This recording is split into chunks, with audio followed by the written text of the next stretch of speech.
ETF index mutual funds నేర్చుకుని stock మార్కెట్లో రాణించాలనుకుంటున్నారా? వెంటనే ఈ నెంబర్కి కాల్ చేయండి.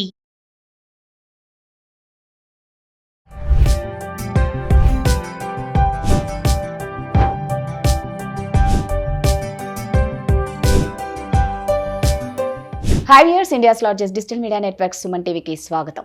ప్రస్తుతం మనతో ఉన్నారండి advocate, public speaker and social activist Ushasri. ఒకసారి మాట్లాడదాం. ఉషా, నమస్తే. నమస్తే రాధా.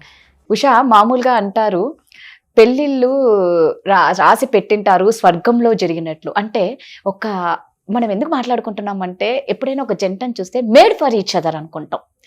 ఇప్పుడున్న జంటలను చూస్తే మ్యాడ్ ఫర్ ఈచ్ అదర్ లాగా ఉన్నారు. నిజంగా వారం కాకముందే వారానికో 10 రోజులకో నెలకో కొన్ని సంవత్సరాలు పుట్టిన తర్వాత కూడా భర్తను భార్య చంపడం, భార్య భర్తను చంపడం అంటే ఎంత దరిద్రంగా ఉంది అంటే ఈ పెళ్ళిళ్ళంటే భయపడుతున్నారు. కానీ ఇప్పుడు మనం మాట్లాడుకునే ముచ్చటైన జంట, వృద్ధ జంట, 93 ఏళ్ల వృద్ధుడు వాళ్ళ భార్య కోసం మంగళసూత్రం షాప్కి వెళ్ళడం ఇప్పుడు బాగా వైరల్ అయిపోయింది. ఆ యజమాని ఫిదా అయింది. ఒక్కసారి దాని గురించి. నాకు కూడా అసలు ఆ వీడియో చాలా ఎమోషనల్ అయ్యో. అవునవును, కళ్ళవని నీళ్ళు వచ్చాయి. ఎందుకంటే రాధా, ఎక్కడైతే స్త్రీని దేవుళ్లాగా పూజిస్తారో, భర్త ఎప్పుడైతే స్త్రీకి వెలువస్తాడో, ఎప్పుడైతే భార్యని తన కన్న తల్లి కన్నా ఎక్కువగా ట్రీట్ చేస్తాడో, అతని జీవితం చాలా హ్యాపీగా, చాలా సుఖంగా, ధనం కూడా అంతే ఈక్వల్గా భగవంతుడు ఇస్తాడు. అలాంటి పుణ్యభూమిలో పుట్టిన మనం అసలు ఆయన్ని చూస్తే ఎంత ముచ్చటేసింది. మహారాష్ట్రకి చెందిన ఒక చిన్న రైతు కుటుంబానికి చెందిన ఫ్యామిలీ అండ్ జహంగీర్ గ్రామానికి చెందిన వారు వీళ్ళిద్దరు. అండ్ ఆయన ఎక్స్క్లూజివ్ గా అసలు ఏ సందర్భంలో ఈ పని చేశాడనేది చాలా ఇంపార్టెంట్. ఎందుకంటే ఆయన పేరు నివృత్తి షిండే అండ్ వైఫ్ పేరు శాంతాబాయ్. మనం మహారాష్ట్ర అంటే షిర్డీ సాయిబాబా ఇవన్నీ గుర్తొస్తాయి మనకి. సో ఆయన చాలా శాస్త్రోక్తంగా పంచె కట్టుకొని, తలపైన బాగా పెట్టుకొని, అంత పండు ముసలైన భార్యను తీసుకొని అసలు చక్కగా ఆ బంగారపు షాప్కి వెళ్ళడం. సో ఆ షాప్కి వెళ్ళడానికి రీజన్ ఏంటో తెలుసా? ఆషాఢ ఏకాదశి సందర్భంగా వాళ్ళు ఒక యాత్ర చేద్దామని డిసైడ్ అయ్యారు, పండరీపురానికి కాలినడకన.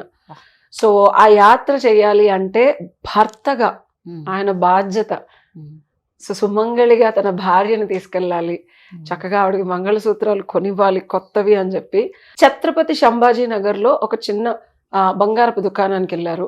సో ఆ బంగారపు దుకాణం వాళ్ళు వీళ్ళు ఏంటి అన్న ధన సాయం, ఎందుకంటే చూడటానికి వాళ్ళు యోగ్యులుగా అనిపించలేరు, ఏమన్నా మనల్ని డబ్బులు అడగడానికి వస్తున్నారా అని చెప్పి కొంచెం అలా అనిపిస్తే, ఆయన ఎప్పుడైతే లోపలికి వెళ్ళి నా భార్యకి మంగళసూత్రాలు కావాలని అడిగితే షాప్ ఓనరే వచ్చి 1120 రూపాయలు ఏవో ఉంటే అవి చూపించి నా భార్యకి మంగళసూత్రాలు కావాలని అడగటం.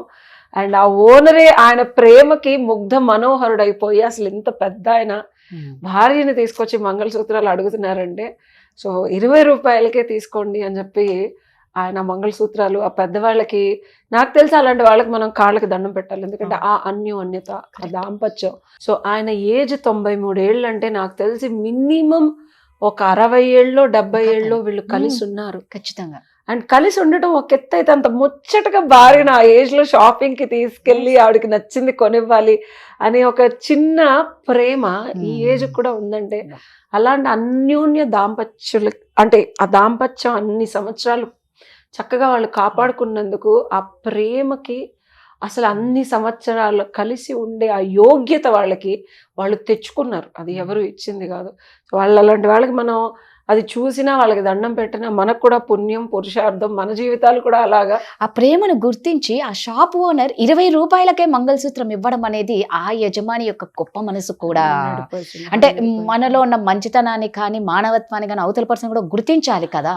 ఇది మనం గౌరవం ఇవ్వడం అనాలి. అంటే మానవత్వం అవన్నీ మామూలుగా అంటున్నా 100% అది జెన్యూనిటీ. అతను ఆ కాంట్రిబ్యూషన్ అది ఆయన పెద్దవాళ్ళకి గౌరవించాడు అక్కడ. ఎందుకంటే వ్యాపారస్తులు ఇవి నమ్ముతారు, ఎందుకంటే వాళ్ళు పెద్దవాళ్ళని, ఎందుకంటే ఆ బ్లెస్సింగ్స్ చాలా ఇంపార్టెంట్. అది కోటాను కోట్ల రూపాయలు ఇచ్చిన ఎవరు, and it's a cute gesture. మంగళసూత్రం ఆ పెద్దవాడికి ఇస్తే వీళ్ళ జీవితాలు బాగుంటాయి, వాళ్ళ పిల్లలు, వాళ్ళు ఇచ్చే బ్లెస్సింగ్ ఒక్కటే కోరాడు ఆయన. రైట్, ఓనరు వాళ్ళ నుంచి కోరింది దీవించండి అని చెప్పి. ఆ బ్లెస్సింగ్స్ పెద్దవాళ్ళ బ్లెస్సింగ్స్ మనం అనుకుంటాం ఏముందిలే, కాళ్ళకి దండం పెడితే ఉంది, పొగరుగా గర్వంగా. ఆయన చక్కగా ఇచ్చి వాళ్ళ దగ్గర బ్లెస్సింగ్స్ తీసుకున్నాడని చెప్పారు. అది కొన్ని కోట్ల విలువ చేసే సుఖాన్ని, సంతోషాన్ని. సిరి వేరు, సంపద వేరు రాదా. ఇక్కడ ఆయన దగ్గర బోల్డ్లంత బంగారపు దుకాణం ఓనర్ అంటే ఆయనకి బోల్డ్లంత ఉంటుంది, అది సిరి. సంపద అంటే నీ తల్లిదండ్రులతో నువ్వు సఖ్యతమైన రిలేషన్షిప్, నీకు పుట్టిన పిల్లలు వాళ్ళ జీవితంలో సక్సెస్ఫుల్ అవ్వడం, అది సంపద. నీ భార్య నీతో సఖ్యతగా ఉండటం, అది సంపద. డబ్బు అందరి దగ్గర ఉంటుంది, సంపద అలాంటి వాళ్ళ దీవెనల వల్ల వస్తుంది. కాబట్టి ఆ షాప్ ఓనర్ కూడా ఆలోచించి మరి ఆ గౌరవం వాళ్ళకి ఇచ్చి ఆ సంపద ఆయనకి సస్యశ్యామలంగా ఉండాలని వాళ్ళ దీవెనలు తీసుకున్నాడు. కరెక్ట్. నిజంగా ఈ ముచ్చటైన జంటను చూస్తే చాలా మంది మారాలి కూడా, నేర్చుకోవాలి. ఎన్ని సంవత్సరాల వాళ్ళ అన్యోన్యమైన దాంపత్య జీవితంలో వాళ్ళకి కూడా గొడవలు వచ్చింటాయి, రాకుండా ఎవరికి ఉండరు. ఆ అండర్స్టాండింగ్ ఉండి ఆ ప్రేమను అన్నావు చూడు ఇందాక, భర్త ఒక కూతురులాగా, తల్లిలాగా భార్యను చూసుకుంటే, భార్య కూడా భర్తనే ఒక తండ్రిలాగా, పిల్లాడిలాగా చూసుకుంటే ఖచ్చితంగా ఆ ఇద్దరి భార్యాభర్తల అన్యోన్యమైన దాంపత్యం ఇదిగో వీళ్ళలాగే ఉంటుంది. రేపు మీరు కూడా 93 ఏళ్ళు వచ్చిన తర్వాత మీ భార్యలను చక్కగా తీసుకెళ్లి తాలిబొట్లు తీసుకోవచ్చు.